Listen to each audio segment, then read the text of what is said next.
Hello, and welcome to another edition of True Gardens Chomp and Chat. We do this the first and third Tuesday of each month. And so we're happy to have you here joining us today. Like I said, for Chomp and Chat. So you be chomping on your lunch, and today it'll be Troy Albright and I chatting. Hi, Troy. Hello, Holly. Gosh, 2 weeks in a row. This is I great. know. I I'm know. excited. Well, today, so we recently just published a blog on True Garden. We have a blog section. So if you've got questions or need ideas for your tower, look up our blogs. But anyway, we are just publishing this month about powdery mildew. And it got me thinking because when I went outside, I saw it on my cantaloupe. I looked at my leaves, I knew exactly what was wrong. So it got me thinking about how our leaves can tell us so much about our tower garden and how we need to spend time with our leaves. Can you talk about how you guys do that at True Garden and like analyze the leaves? Yes, we're constantly, every morning when we do our opening part of the greenhouse, we walk the property, walk our towers, and we're making notations of what we're seeing. So when we're talking about powdery mildew, it's temperature. So you start having monsoons, more water in the air. That sets up a perfect environment for the powdery mildew, which is a type of fungus, a spore. So the weather is a big part of it. And so when we start seeing that, then we start using natural products to treat it. But you'll start seeing this little white powdery stuff on those leaves. And that's the first signal that you've got powdery mildew. And we treat it by pinching those leaves off right away, or we use some natural products that hit just powdery mildew. I read about a home remedy, and you used 2 parts milk to 4 parts water, add a drop of soap so it sticks, and then add a little bit of neem oil because that's a natural fungicide. And I think all tower gardeners should have neem on hand. And they said the milk helps repair cells. Have you ever heard of that? Oh, yes, there's several of those remedies out. They do work. Again, some people want something that's tried and true. And I think on our website, we carry a couple different products that for those that don't want to make up something natural like that, but that Yep. does work, Holly. It does work. I was so surprised by that. So that's what we're talking about is, everybody knows, or I hope everybody knows, you've got to spend time with your tower. Get out there, look at the leaves, touch the leaves. If you've got white flies and you touch the leaves, they're gonna fall, they're gonna fly off. If you've got holes in your leaves, you could have caterpillars. What about, I hear a lot for the indoor growers that their lettuce, the tips are turning brown. Is that from the lights? No, that's not actually from the lights. It's actually from the nutrients. The nutrients are too strong. So again, lots of times our environment in our house is just like our greenhouse. It's such a perfect environment, you can cut back on your nutrients. So we're really recommending to people, don't, start off with, full strength, but then as you continue to add and that tower keeps growing, you can actually cut back to half strength. So that's too many nutrients when you start getting all that tip burn. So too much is bad when it comes to the nutrients. We shouldn't Correct. overfeed our towers. It's the same thing with us. If we overeat, we get side effects, bloating, different things like that. Our plants are the same way. They start having that tip burn. What if I'm seeing leaves? Let's talk about indoor growing for a little bit. My leaves are turning yellow on my kale. Why are my leaves turning yellow on my kale? Well, there's a couple things with kale. Kale's very, if you're growing indoors or even outdoors, if you don't have enough nutrients. So I've had questions like this before where they receive our seedlings, they grow great, then all of a sudden their leaves are turning yellow, be it kale, be it lettuce, more of that chartreuse color.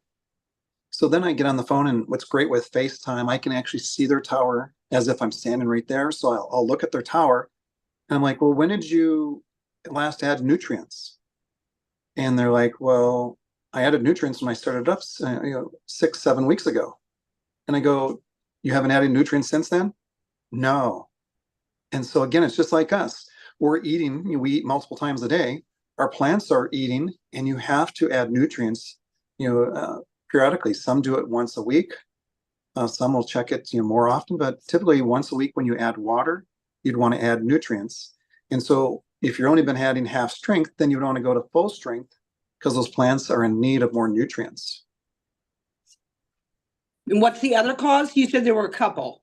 Isn't it pH is a problem sometimes for people? Right, right. So with kale, so here in Arizona, we use reverse osmosis water.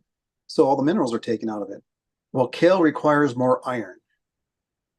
So when you have, if you're using reverse osmosis water and your kale, if pH is good and your nutrients are good, and it still has that yellow hue, that chartreuse color, then we're adding iron to that water. Okay. Okay. Gotcha. And Hue, isn't it, Holly? it is. It is. Yes. I have to Yes. process that. I didn't even think Yes. about RO water and the minerals being taken out. Right, right. Because that leads to some of the other deficiencies of calcium that we notice on some of our plants. And I don't know if you're going to ask me a question on that or not. Yeah, that was one because I had some people come in their leaves were kind of yellow, not all the way yellow, just kind of faded into yellow, different spots. Yes. And I asked Brenna about it, and she said it was a lack of calcium. Mm-hmm. And so she suggested that blossom end rot because it's calcium based and spraying the leaves. And you should really think about that doing with a lot of fruiting and flowering plants. What's your thought on that? That's a great solution. Again, as we try to grow some of these cool season crops during the summertime, the demand for calcium goes way up. So if you're growing tomatoes and you start getting that black spot on the bottom of that tomato, they need calcium. Another one is celery. All of a sudden, the new growth in the celery is black. That's a calcium deficiency. So using the spray again and spraying those leaves is a great way to add calcium back in. So again, temperature can affect that, or if that's happening during the wintertime, again, spraying some extra calcium will be very beneficial. We have an online question from Carol, and I'll let you answer this one. If you're growing outdoors, what should be your mineral strength? So give us that guideline. So outdoors, we're growing with full strength. When I say full strength, it's 20 mils of A and 20 mils of B per gallon. All right. As temperatures start hitting 90 degrees, you're going to want to cut that in half. So 90 and above, like once we pushing 90 degrees, we're cutting that nutrient solution back. Just like you and I, if we're working outside in the summertime and in the middle of the heat and we're sweating all this, we're drinking a lot more water than eating food. So we drink lots more, just like our plants do. So in the summertime, they need to drink more water, less nutrients in that water. And then once we're pushing 100, sometimes, especially when we have these nights where we're like right now, 113, 118 during the daytime, and it's only cooling down to 95. We're going That's to not cooling down. We are going to quarter strength. Those plants are just drinking water only. They don't need nutrients. They need to have water. So again, it's important to not overfeed your plants, because you're overfeeding, you'll start getting that calcium, that white buildup. It's precipitating out on your tower. So then you're overfeeding that too, or if you're getting algae as well. Does that make sense, Holly? It does. That's a great tip of advice about looking for the crusty buildup, that salt and the algae. And one of the things I learned is, so growing indoors, I don't have the temperature fluctuation. I fill it up about the same time. So maintaining my nutrients indoor is easy. Outdoor can be such a challenge because everything's kind of guessing. So the best thing that I did is I bought an EC nutrient meter, and you can test how much minerals you have in the water. And I mean, it's been just a miracle because we know how much is in there and where it needs to be. And it's not guesswork and having to look at the leaves. So that's one of my favorite tools. And the tip is everybody should have one of those EC meters. I agree. Those meters, I mean, they used to be really expensive, but now with technology, they come way down in price. And that way you can use that EC meter. And we want to range between 1.8 to 3. Typically, kale will run on the higher side, but once that water has been in that reservoir for a good 3 to 4 months, and we start going way above that EC, instead of trying to always just keep adding water because there's less nutrients, it's best to refresh that reservoir then and start fresh because those plants have been taking all these minerals and nutrients out that they want, leaving behind the things they don't. So once that EC starts getting sky high, you want to refresh the whole reservoir, start fresh with that. All right. Here's one more question. How do you keep the roots at bay? I find when I'm growing that they get down in the basin.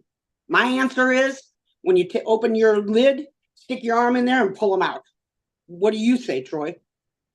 So once a month, we recommend, sticking your hand in through that port lid.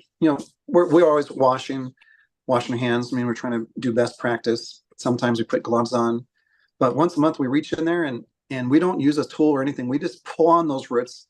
And when you pull those roots out, you can hold them up and they should be nice and white. And if you see roots sections where they're white, they're brown or black, you can tell that the plant's going through different issues with, some sort of viral, or it could be viral or mold, or I shouldn't say mold, but more bacterial, or even just all of a sudden you got hot real quick. You went from cool temperatures to hot. That stresses the plant, and you can see the roots. You want those roots to be nice and white for a good, healthy tower. So by stressing that plant, by pulling those roots out, that's healthy for that plant as well. So that plant will then, instead of growing more roots, it puts that growth into the plant above. Yeah, same true with pruning. Exactly. We got to prune. Yep. Well, can you think of any more leaf tips for people? Again, look at your towers. It's important to eat off your tower every day. Don't let it get overgrown, because when those leaves get overgrown, then it starts creating a perfect haven for bugs.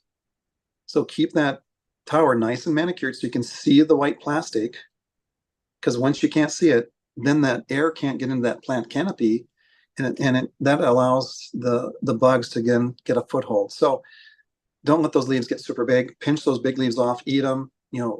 Stay on top of that tower because it'll keep producing incredibly nutritionally dense food all the time for you.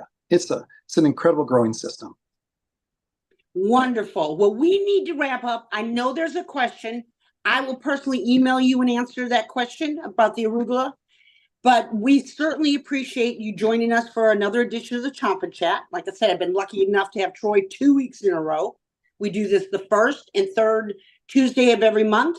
So join us. And if you can't join us live, then we post it on our YouTube, True Garden YouTube channel. So come back and watch us, join us. Troy, how about closing thoughts from you today? As we go through a time where our food is becoming more and more contaminated, sprayed with more chemicals, it's important that we grow as much of the food that we can, because you will be healthier. I firmly believe, even as a pharmacist, let food be medicine and let your medicine be food. I firmly believe that. If we can do that, we will be healthier, our families will be healthier, and you'll see quality of life go up. That's my last thought. Amen. And we at True Garden are here to help you be the most successful with these little helpful videos and things like that. So we're here to help you be successful at True Garden. Thanks, Troy. Thanks, everybody. We'll see you next in 2 weeks. Sounds good. Thank you very much. Bye. Bye-bye.